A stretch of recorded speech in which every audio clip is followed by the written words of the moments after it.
The blue and white marble of Earth looked peaceful from the window of the space station. Gregory Walsh wished it could stay that way. He straightened his formal uniform and took a deep breath. Today marked 5 years since humanity had joined the Galactic Council, but there was no celebration in his heart. "Ambassador Walsh, they're ready for you," said his aide, Peter Johnson, standing at the door. Gregory nodded and followed Peter through the gleaming hallways of the council station. The walls curved in strange angles, designed for beings with different concepts of space than humans. Even after 5 years, it still made Gregory slightly dizzy. "Any last advice?" Gregory asked. Peter handed him a datapad. "The Zinthari representatives are leading the discussion today. They never show emotion, so don't expect any reaction to your proposals. And the others? The Vextar will support whatever the Zinthari want. The Morlani might be sympathetic, but they won't speak against the majority." Gregory sighed. Politics among the stars weren't so different from Earth after all. The council chamber doors slid open silently. Inside, representatives from 12 species sat in a semicircle. The Zinthari ambassador Krulvos sat in the center, his gray skin and multiple eyes giving nothing away. Ambassador Walsh of Earth, announced the chamber eye, representing humanity.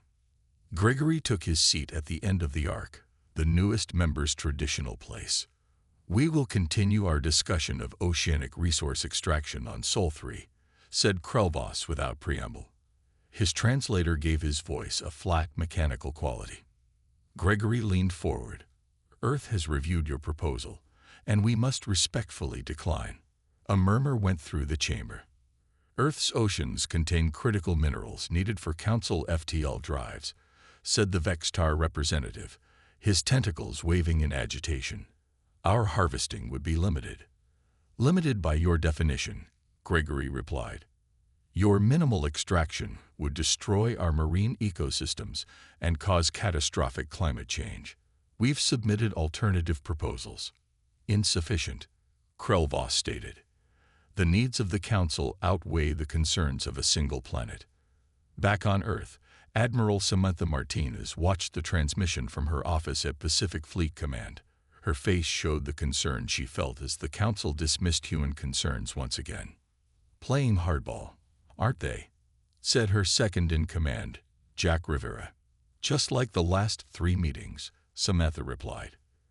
"They keep pushing for access to our oceans, for those special minerals they claim they need." Samantha nodded, supposedly essential for their faster-than-light drives. "But our scientists haven't been allowed to verify any of their claims." Jack frowned. "Convenient." On the screen, Gregory was trying again. "Earth proposes a joint research initiative to find synthetic alternatives. We have scientists ready." "We have researched alternatives for millennia," interrupted a bulbous creature representing the Morlani. "There are none." In the council chamber, Gregory felt sweat forming on his brow. "Then Earth proposes a limited extraction from uninhabited areas with full environmental monitoring." "Inefficient," said Krulvos. "The Council requires greater access. Earth cannot agree to that." The Zinthari's multiple eyes blinked in sequence, the only sign of emotion Gregory had ever seen from them. Earth joined the Council voluntarily. Member worlds share resources for the greater benefit. "We joined as equals," Gregory said firmly, "not as a resource to be harvested." "Perhaps humans misunderstood the nature of the Council," Krulvos replied. Gregory felt a chill run down his spine. "Perhaps we did."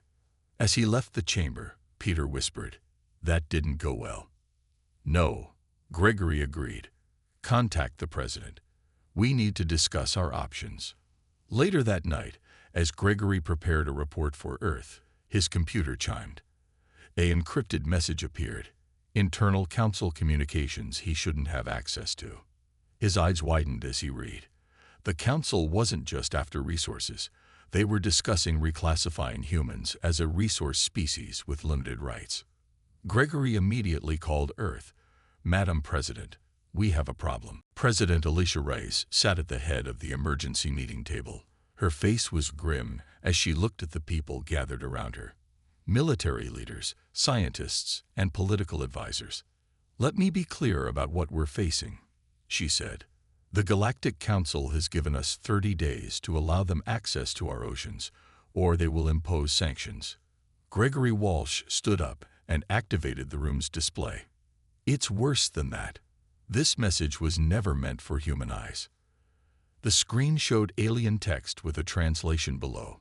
"Humans have proven stubborn about resource access. The Council votes to classify them as a resource species if cooperation is not achieved within one standard cycle." The room fell silent. "What does resource species mean?" asked Defense Secretary Alan Boyd. "Second-class citizens," Gregory replied. "No voting rights in the Council. No control over their own resources. Essentially, we become a colony world." Admiral Samantha Martinez slammed her hand on the table. "They can't do this. We joined as equals." "They say the agreement we signed allows for reclassification," Gregory explained. "Our translators missed some key details." Lieutenant Olivia Carter, who had been quiet until now, raised her hand. "Ma'am, I have more bad news. My intelligence team has intercepted communications about Council fleet movements. They're already mobilizing ships toward our solar system." President Reyes nodded slowly. "So they're not expecting us to agree. This ultimatum is just for show." "It appears so," Olivia confirmed. "Standard Council procedure before they take action against a world." "What are our options?" the President asked. Admiral Martinez pulled up schematics of Earth's defense systems. "We have the orbital platforms. Our fleet is small but growing, and Project Aegis could be ready in 2 months." "We don't have 2 months," Gregory pointed out. "Then we need to stall," said the President. Gregory returned to the Council. "Tell them we're considering their proposal but need time to prepare our oceans for extraction. Make it sound like we're giving in." Gregory nodded. "I can do that." "Meanwhile," she continued, looking at Admiral Martinez, "accelerate Project Aegis. Work around the clock if you have to." "Yes, Madam President." Olivia Carter spoke up again. "What about the other new species in the Council?" The Morlunni seemed sympathetic to our cause. "Reach out to them quietly," ordered the President. "See if others are being treated the same way."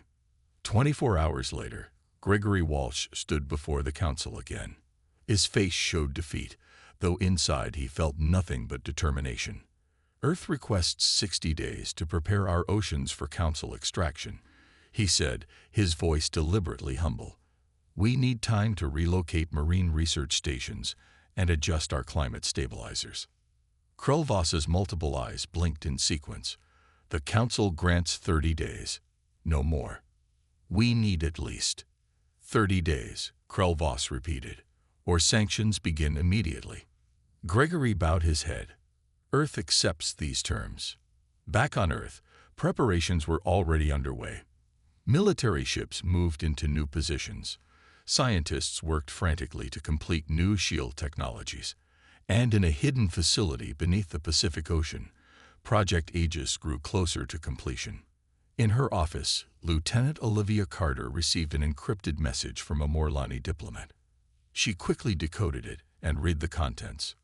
"Admiral," she called, "we're not alone. 3 other species have been threatened with reclassification in the past year." Samantha looked up from her work. "Can they help us?" "They want to. They've been developing technologies in secret, just like us." For the first time in days, Samantha smiled. "Tell them we're interested in comparing notes." At day 22 of the 30-day deadline, orbital sensors detected movement. Council ships had entered the solar system, a full week before they were supposed to. "They're not waiting," Gregory told the President. "They never intended to honor the deadline." President Reyes's eyes hardened. "Then neither will we." "Admiral Martinez, how ready is Project Aegis?" 70%. Enough to give them a surprise." "Good," said the President, "because I think we're about to need it." Captain Daniel Morrison stood on the bridge of the EDS Defiant, watching the large display as it tracked the Council ships entering Earth's solar system. They're not even trying to hide their approach, he said to his executive officer, Susan Wells. Why would they? They think we're helpless, Susan replied, her voice tight with anger. Daniel nodded grimly. Alert Admiral Martinez. We need confirmation on our response protocols. The Council fleet, consisting of 15 large vessels, moved steadily toward Earth. Their design was sleek and predatory, built by species that had mastered space travel millennia before humans had even dreamed of the stars. On Earth, Admiral Martinez received the alert while in a meeting with President Reyes and the Defense Council. Madam President, the Council fleet has crossed Jupiter's orbit. They'll reach Earth in less than 12 hours. President Reyes frowned. That's 8 days before their own deadline. Contact their commander. Within minutes, the main screen displayed the face of Council Commander Gillick, a reptilian Vextar with scaled skin and vertical pupils. Commander Gillick, your fleet was not scheduled to arrive until after our agreement expires, President Reyes said firmly. Please explain this violation. The alien's mouth twisted into what might have been a smile. There is no violation. We are conducting preliminary surveys only. The extraction will begin as scheduled. We did not authorize any surveys, the President countered. Please withdraw your vessels until the agreed date. The Council does not require authorization for standard procedures, Gillick replied dismissively. Your concerns are noted but unnecessary. The communication ended abruptly. They're not even pretending anymore, Admiral Martinez said quietly. 6 hours later, an alarm sounded in the Global Defense Network. A survey probe from the Council fleet had descended into Earth's atmosphere and was heading toward the Pacific Ocean. Dr. Karen Lewis, chief scientist at the Pacific Oceanic Research Platform, watched in horror as the alien probe approached their facility. Everyone to emergency stations, she ordered over the intercom. Lock down all sensitive research. The probe, a spherical object about 10 meters in diameter, hovered over the water near the platform. It extended a long appendage that pierced the ocean surface. Karen immediately contacted Earth Defense Command. The probe is extracting something from the ocean. This isn't a survey, it's a test extraction. Before anyone could respond, the probe's energy signature suddenly spiked. A blast of energy shot through the water, creating a massive shockwave that hit the research platform. The structure groaned and tilted as support columns buckled. Evacuate. Everyone out now, Karen shouted as alarms blared throughout the facility. Most of the staff reached the escape pods, but when the final count came in, 23 scientists were missing, presumed dead in the collapsed sections of the platform. When Earth demanded an explanation, Commander Gillick expressed regret for the unfortunate accident caused by unexpected reactions with Earth's unique oceanic properties. But Lieutenant Olivia Carter, working with her intelligence team, recovered data from the probe's transmissions. It wasn't an accident, she reported to Admiral Martinez. The probe was designed to test how much energy would be needed for mass extraction. They knew it would cause a shockwave. Admiral Martinez's face hardened. They killed our people deliberately. President Reyes immediately sent a message to the Council fleet. Withdraw all vessels from Earth orbit immediately. The deaths of our scientists have voided any agreements between Earth and the Council. Commander Gillick's response was brief. The Council regrets Earth's misunderstanding of the situation. To prevent further incidents, all Earth orbital space is now under Council protection. No vessels may leave or enter without authorization. They blockaded us, Admiral Martinez said in disbelief. President Reyes stood tall, her decision made. Then they've also declared war. Admiral, activate all defense systems. The Council has pushed too far. Dr. Nathan Wright worked frantically in his lab beneath Denver. As Earth's leading expert on alien technology, he had been studying Council data for years. Now, surrounded by holographic displays showing oceanic mineral deposits, he finally understood the truth. The door to his lab slid open. Admiral Martinez and President Reyes entered, their faces showing the strain of the last 24 hours.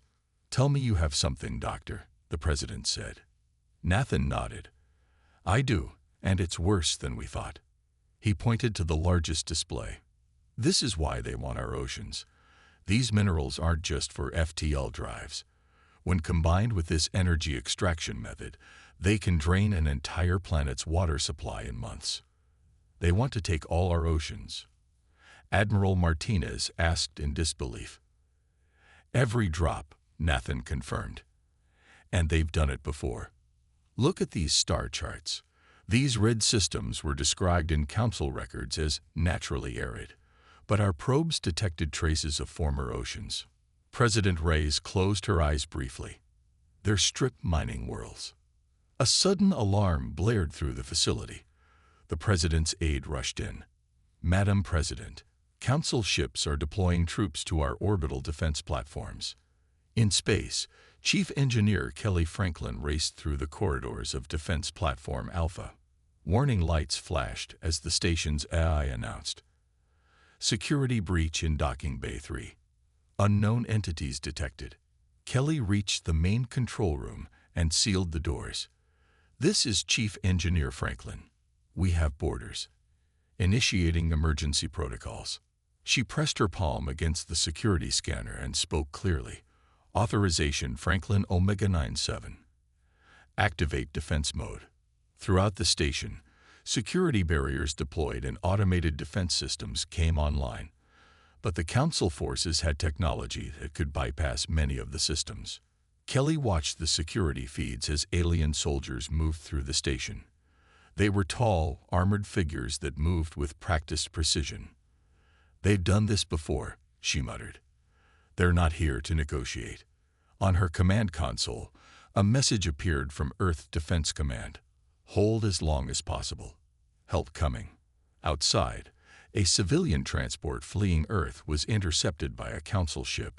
The transport carried families of scientists and military personnel being evacuated to the Moon colony. "Council vessel, this is the civilian transport horizon." The pilot transmitted. "We are unarmed and carrying non-military personnel. Please allow us to pass." The Council ship responded by locking weapons on the transport.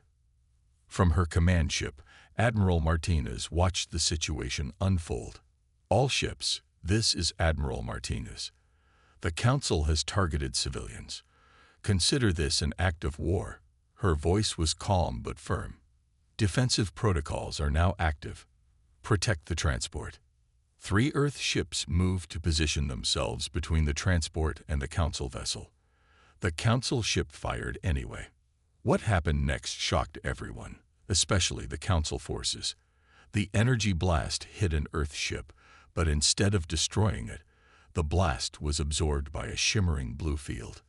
"Shields holding at 80%, reported the ship's captain. "Project Aegis is working." For the past 5 years, humans had been secretly reverse engineering Council technology, focusing on defensive systems. Now, those shields, enhanced by human innovation, were operational. The Earth ships returned fire, their weapons causing significant damage to the Council vessel, which retreated in apparent confusion. On Defense Platform Alpha, Kelly Franklin received new orders. "All platforms, deploy countermeasures." She smiled grimly as she activated the system. Small, drone-like devices swarmed from the platform, attaching themselves to nearby Council ships and disrupting their systems. The Council fleet, expecting an easy subjugation, found themselves facing unexpected resistance as their ships lost power and communications. In her command center, Admiral Martinez addressed her officers. "The Council thought we would surrender. They thought we would bargain." Her eyes were hard as steel. "But they pushed too far. Now we show them what humans do when backed into a corner." Across the solar system, humanity's hidden defenses activated. The real battle had begun. 1 month into the conflict, Representative Jason Cortez found himself in a secret meeting room aboard a neutral trading station in the Proxima Centauri system. As a diplomat who had worked closely with Ambassador Walsh, he had been chosen for this delicate mission. Across the table sat 3 alien representatives, They weren't the dominant Council species like the Zinthari or Vexstar, but rather what the Council called minor species, newer additions like humanity. "We appreciate you agreeing to meet," said Neri, a blue-skinned Lorani with 4 arms and large, expressive eyes. "Not many would trust us after what the Council has done." Jason nodded cautiously. "Trust is in short supply these days, but Ambassador Walsh felt your message was worth investigating." "We have been watching Earth's resistance," said Vela, a reptilian Sorek whose scales shifted color with her emotions. Currently, they showed a deep green of sincerity. "You've accomplished what no one thought possible." "Which is?" Jason asked. "You fought back and survived," said the third alien, a bulky, fur-covered Morlani named Drex. "No one has ever resisted the Council's reclassification process before." Jason leaned forward. "Because the Council has done this to others." "To all of us," Neri confirmed. "The Lorani were once a proud spacefaring people with colonies on 6 worlds. Now we have been reduced to 1 planet, our oceans drained, our rights limited. The Sorak lost 3 worlds to resource extraction," Vela added. "When we protested, we were labeled troublemakers and our fleet was confiscated." "And the Morlani?" Jason asked, turning to Drex. "We still maintain our appearance of loyalty," Drex said quietly. "But we have been secretly preparing for decades, gathering information, developing technologies the Council knows nothing about." Jason considered this. "You want an alliance." "We want freedom," Neri corrected. "Earth has shown it's possible to stand against the Council. We want to stand with you." Back on Earth, Intelligence Officer Benjamin Hayes briefed Admiral Martinez and President Reyes on Council military capabilities. "They've never faced a serious challenge before," Benjamin explained, pointing to the holographic display. "Their tactics are predictable because they've never needed to adapt. And their supply lines are vulnerable here, here, and here." "Can we exploit these weaknesses?" President Reyes asked. "Already working on it," Admiral Martinez said. "We've modified our civilian cargo ships with new shield technology. They look harmless but can deliver a serious punch."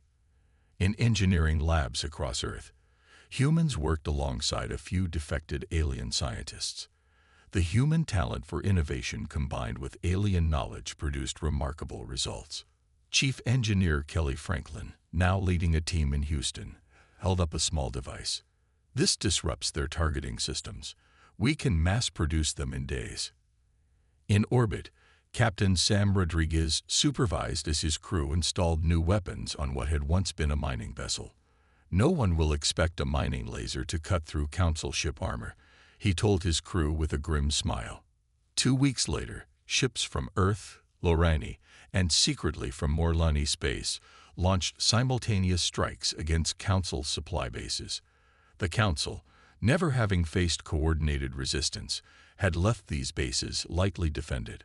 On the bridge of his ship, the Freedom, Jason Cortez watched as their small fleet approached a Council outpost. "They've detected us," his tactical officer reported. "They're ordering us to identify ourselves."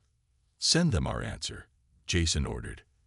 The Freedom fired its newly enhanced weapons, destroying the outpost's defensive grid in a single volley. "The Free Systems Alliance thanks you for your hospitality," Jason transmitted to the stunned Council commander as Alliance ships moved in to seize the station. Across 3 sectors of space, similar scenes played out as the newly formed Alliance struck hard and fast at Council weak points. On Earth, Admiral Martinez received the reports with satisfaction. "Tell all Alliance ships. Phase 1 complete. Begin Phase 2. President Reyes studied the star map showing their successful strikes. "Will the Council negotiate now?" "I don't think so," Admiral Martinez replied. "They've never had to before. They don't know how to handle defeat." "Then we'll teach them," the President said firmly. "1 battle at a time." 6 months into the conflict, the Free Systems Alliance had grown from the original 4 species to 11. Council ships now traveled in large convoys, afraid of the hit-and-run tactics that Alliance forces had perfected. Commander Lisa Powell sat in her captain's chair aboard the stealth vessel Nightshade. Her mission was simple but dangerous. Capture the Council communications hub in the Rigel system. Status report, she ordered as they approached the target. Council defenses on standard sweep pattern, replied her tactical officer, Frank Winters. They haven't detected us. All strike teams ready, added her second-in-command, Adam Garcia. Boarding pods prepped. Lisa nodded.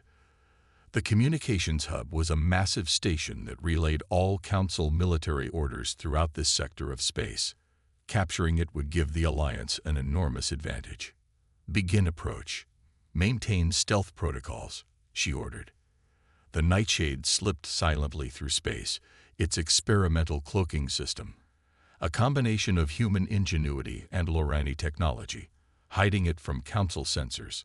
Meanwhile, on Earth, Dr. Vanessa Rodriguez made a breakthrough that would change the course of the war.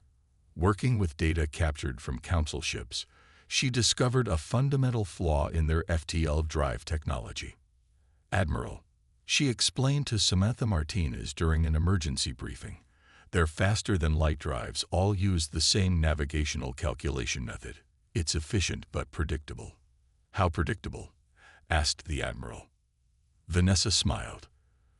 Predictable enough that we can calculate exactly where and when their ships will emerge from FTL jumps, with about 87% accuracy. Admiral Martinez's eyes widened. That would give us an enormous tactical advantage. It gets better, Vanessa continued. We can also project false sensor readings that would cause their navigation systems to miscalculate. We could essentially control where their ships exit FTL. As this discovery spread throughout Alliance forces, the tide of battle shifted dramatically. Council ships found Alliance vessels waiting for them at the end of jumps. Supply convoys emerged from FTL directly into ambushes. The Council, alarmed by mounting losses, called an emergency session. The humans and their allies must be stopped, declared Krelvos, their voice no longer calm and measured but tinged with anger. We propose a full-scale assault on Earth. Destroy their homeworld, and this rebellion will collapse. But for the first time in Council history, there was strong opposition. The humans have proven more resourceful than expected, said one Council member. A direct assault carries significant risk. Perhaps we should negotiate, suggested another. Krelvos's eyes blinked in rapid sequence, a sign of extreme agitation. Negotiate? With resource species? Unthinkable. Nevertheless, a message was sent to Earth, offering to recognize humanity as a sovereign member of the Council in exchange for peace. President Race didn't even need to consult her advisors before rejecting the offer. Tell the Council that Earth accepts nothing less than full independence and reparations for the 23 scientists killed in their attack. And the same terms apply for all Alliance members. The Council's response was swift. Unreasonable demands. Prepare for consequences. Alliance intelligence intercepted the Council's battle plans, a massive fleet gathering to strike Earth directly. In her command center, Admiral Martinez studied the intelligence reports. They're committing almost 40% of their total forces to this attack, she said to her staff. They're desperate. Can we stop a fleet that size? Asked her aide. Admiral Martinez smiled grimly. We can do better than that. We can trap them. She turned to her communications officer. Contact Commander Powell. We need that communications hub. And get me Dr. Rodriguez. It's time to put her discovery to work on a larger scale. Across Alliance space, ships began moving into position. The trap was being set for the largest space battle in human history. Earth glowed blue and green against the blackness of space, now surrounded by a web of defense platforms and Alliance ships. Admiral Martinez stood on the bridge of her flagship, the Defender, watching as final preparations were made. All systems report ready, Admiral, said her communications officer, Laura Nelson. The new Aegis defense grid is online. And our allies? Martins asked. All in position.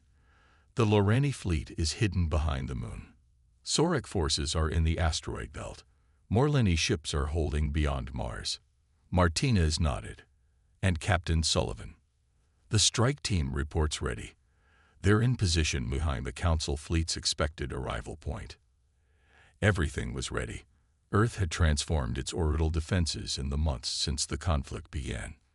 What had once been simple weapons platforms were now sophisticated defense systems integrated with technology from all Alliance species. Council fleet detected entering the solar system, announced the tactical officer. 87 ships, led by the Dominance, High Commander Solinar's flagship. Martinez took a deep breath. So it begins. Initiate Phase 1.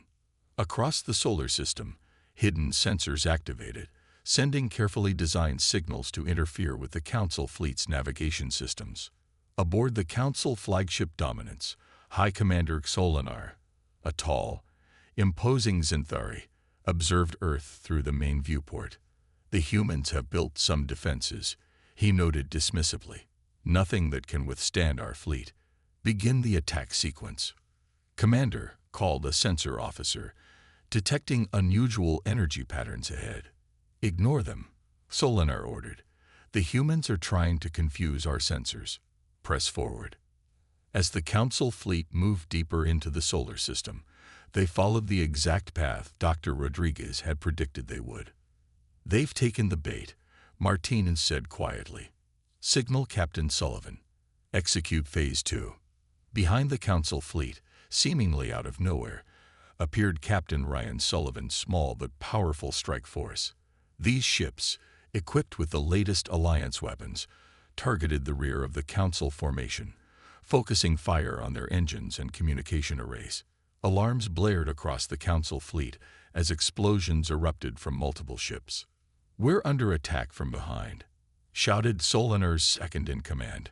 "Impossible." Solinar raged. "How did they get behind us?" More alarms sounded as the rest of the Alliance forces emerged from hiding. The Loreni fleet swept in from the moon's shadow. Sorek attack craft streamed out from the asteroid belt. Morlini cruisers appeared from behind Mars. The carefully orchestrated trap closed around the Council fleet. "They've surrounded us," reported a Council officer, fear evident in his voice. Solinar's multiple eyes blinked rapidly. "Press forward to Earth. Once we destroy their homeworld, these minor species will lose their will to fight." The Council fleet pushed toward Earth, firing their main weapons. The energy blasts streaked toward the planet, but were intercepted by the Aegis defense grid, which glowed bright blue as it absorbed the attacks. "Their weapons aren't penetrating our shields," Laura reported, amazement in her voice. Martinez allowed herself a small smile. "Now, show them ours." Earth's defense platforms fired in perfect synchronization. Unlike the Council's energy weapons, these fired concentrated pulses that could penetrate Council shields. Ship after Council ship lost power, weapons, or engines. The battle raged for hours. Council ships, designed for overwhelming power rather than sustained combat, began to fail as their energy reserves depleted. Alliance ships, smaller but more nimble, continued their relentless attacks. Finally, the Dominance itself took critical damage. Its main power system failed, and secondary systems flickered. "High Commander," said a Council officer, "we've lost 30% of our fleet. Another 40% are critically damaged." Solinar stared at the tactical display in disbelief. His overwhelming force was being systematically dismantled by species the Council had dismissed as primitive or irrelevant. "Send a message to the human command," he ordered finally.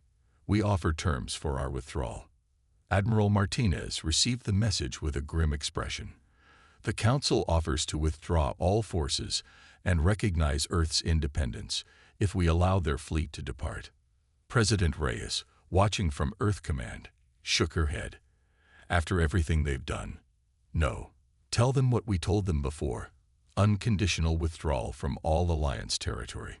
Martinez relayed the message, adding, "The Council pushed us too far. Now, we refuse to bargain." 1 year after the Great Battle at Earth, Ambassador Gregory Walsh stood on the observation deck of the new Confederation headquarters. The massive space station orbited at a neutral point between Alliance worlds, its design incorporating architectural elements from all member species. "Quite a view, isn't it?" said Admiral Samantha Martinez, joining him at the window. Gregory nodded. "From here, you can see 3 different solar systems. 1 year ago, we could barely defend our own." "A lot has changed," Samantha agreed. Indeed, the galaxy had transformed. After their decisive defeat at Earth, the Council's authority had collapsed rapidly. Dozens of resource species had declared independence, breaking away from Council control. The once mighty Xanthari and Vexstar had retreated to their home systems, their power drastically reduced. "The first Confederation Assembly begins in an hour," Gregory said. "Are you ready for your speech?" Samantha straightened her formal uniform. "As ready as I'll ever be." In the Grand Assembly Hall, representatives from 27 former Council worlds and 15 newly independent planets gathered. The atmosphere was one of cautious optimism, as species that had once been enemies or strangers now came together as equals. President Alicia Reyes opened the proceedings from Earth via holographic projection. "1 year ago, we fought for our survival. Today, we build for our future. The Galactic Confederation is founded on principles that were missing from the old Council: mutual respect, sovereignty, and cooperation." She continued, "No species will ever again be classified as a resource. No world will have its oceans drained or its resources stolen. We stand together as equals or not at all." The assembly erupted in applause. Later, as the new Confederation Charter was signed, several former Council species waited nervously. The Xanthari representative, not Krelvos, but a younger diplomat named Zintal, approached the Earth delegation. "We request permission to join the Confederation," Zintal said, multiple eyes downcast in what humans now recognized as a sign of humility. "We acknowledge our past errors and wish to make amends." Gregory exchanged glances with Samantha before responding. "The Confederation is open to all who accept its principles, but trust must be earned. Your application will be processed according to the same standards as everyone else." On a small memorial platform orbiting Earth, families gathered to honor the 23 scientists who had died in the first Council attack. A monument of blue-green crystal captured the light of the sun, sending rainbow patterns across the platform. Dr. Karen Lewis, who had survived the attack on the Oceanic Research Platform, placed her hand on the memorial wall where each name was inscribed. "They would be proud of what we've built," she said softly to Nathan Wright, who stood beside her. "Not just what we've built," Nathan replied. "What we've prevented. The Council would have drained Earth's oceans completely. Instead, we've helped create a galaxy where that can never happen again." Back at the Confederation headquarters, engineers from 5 different species worked together on a new project. FTL drive technology that didn't require rare oceanic minerals. Human innovation combined with alien knowledge was producing results that neither could have achieved alone. As the day ended, Gregory Walsh stood before the Confederation Assembly to deliver the closing address. "1 year ago, the Galactic Council pushed humanity too far," he began. "They believed we would bargain away our planet's future for temporary peace. They were wrong." He looked around the chamber at the diverse faces of so many species. But in their error, they created something remarkable. They forced cooperation between species who might otherwise have remained strangers. They united us through their oppression. Gregory's voice grew stronger. "We never wanted war. But we would never surrender our freedom. That was the lesson the old Council learned too late." He raised his hand in the gesture of peace now common across Confederation worlds. "Let us build something better together.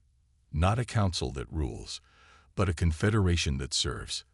The stars belong to all of us, and together, we will explore them as friends."